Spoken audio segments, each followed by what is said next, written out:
এই সরকার তার ক্ষমতায় থাকা দেশ চালানোর নৈতিক অধিকার তাদের নাই এবং এই সরকার তো আসলে বাংলাদেশের জনগণের ভোটে নির্বাচিত সরকার হয় নাই। ছাত্রদের যে ন্যায় দাবি ছিল, তাদের যে কোটা সংস্কার, এই কোটা সংস্কার দাবিটা তাদের ন্যায্য ছিল এবং এটা তো সাংবিধান স্বীকৃত, আর এটা তাদের অন্যায় বলতে এত চিন্তাই করা যায় না। তাদের আন্দোলনগুলো ছিল সম্পূর্ণ শান্তিপ্রিয়, কিন্তু যে প্রধানমন্ত্রী বক্তব্য এবং তার দলের সেক্রেটারি জেনারেল ওবায়দুল কাদের সাহেবের বক্তব্যের পরেই আসলে এই বিশৃঙ্খলা, হত্যাযজ্ঞ এবং এই বিশৃঙ্খলা এবং বাংলাদেশের এই যত সম্পদ নষ্ট হওয়া, এই তাদের বক্তব্যের পরেই কিন্তু ঘটেছে। এ দায়িত্ব তাদেরকেই নিতে হবে।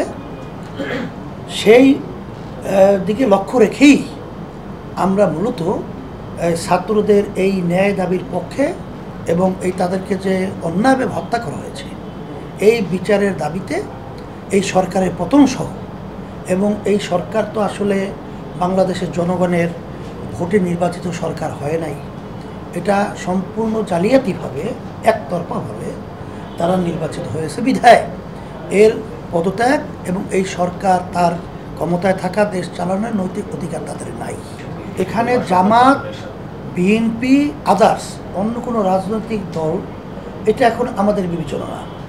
আমাদের এখানে বিবেচনা হলো যে দেশ রক্ষার জন্যে, মানবতার কল্যাণের জন্যে এবং হত্যার প্রতিবাদে আমরা ইসলাম প্রতিষ্ঠার জন্যে আমরা সবাই ঐক্যমতে এটা আমরা কাজ করব।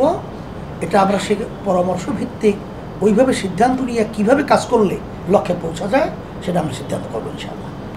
আমরা আগেও বলেছি, দেশের সম্পদ ভাঙ্গা, নষ্ট করা এটা কখনোই ইসলামী আন্দোলন বাংলাদেশ সহ বাংলাদেশের কোনো নাগরিক এটাকে কখনোই পছন্দ করে না। কিন্তু আগে পরে বাংলাদেশের যে ইতিহাস এবং বর্তমান সরকারের যে কার্যক্রম, তাদের দলীয় লোকেরা বিভিন্ন ধরনের সরকারি এবং স্থাপনাগুলো তারা বিভিন্ন কায়দায় ভেঙে চুরে এবং সেগুলো ধ্বংস করে অন্যের উপরে দায় চাপানোর বিভিন্ন প্রক্রিয়া আমরা লক্ষ্য করেছি এবং এটা পেপার পত্রিকা সহ মিডিয়ায় কিন্তু এগুলো চলে আসছে। এর ভিতরে কিন্তু আপনার ওই এক ব্যবসায়ী যে 4 লক্ষ টাকার বিনিময় চট্টগ্রামে যে বাস পোড়ানো, বিভিন্ন কায়দায় যে তারা টাকা দিচ্ছে এবং তাদের দলীয় লোকেরা এটা স্বেচ্ছাসেবক শ্রম লীগের নেতা, তাহলে এর মাধ্যমে আমরা কী বুঝি?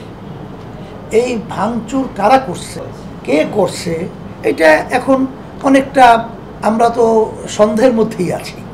কারণ যারা দেশপ্রেমিক তারা তো দেশের সম্পদ নষ্ট করতে পারে না।